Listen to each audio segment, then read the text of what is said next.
छुट्टी, त्यसैले म बाहिर सामानहरू लिन गएको थिएँ नि त, त्यसै बेला बनाएको भिडियोहरू हो। अनि फर्स्ट अफ अल त thank you so much for all for loving my video. सबैजनालाई मेरो तर्फबाट धेरै धेरै धेरै नै धन्यवाद भन्न चाहन्छु। अनि मलाई खासै भिडियोहरू चाहिँ बनाउन आउँदैन नि त, र पनि मैले चाहिँ ह्याबिट बनाउँदैछु क्या, भिडियोहरू लिनलाई प्र्याक्टिस गर्दैछु। सबै अब अरू त केही नभए पनि मेमोरिज हुन्छ नि त, त्यसैले त्यसको लागि भिडियोहरू बनाएको।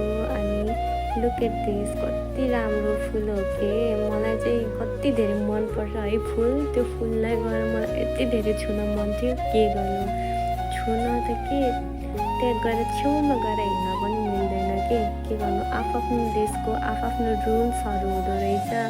अनि मैले चाहिँ फेरि पनि मेरो काम सकाएर फेरि हेरेँ क्या त्यो फुललाई, फेरि टाढाबाट भए पनि यति धेरै जुम गरेर हेरेर भए पनि आफूलाई चित्त बुझाएँ।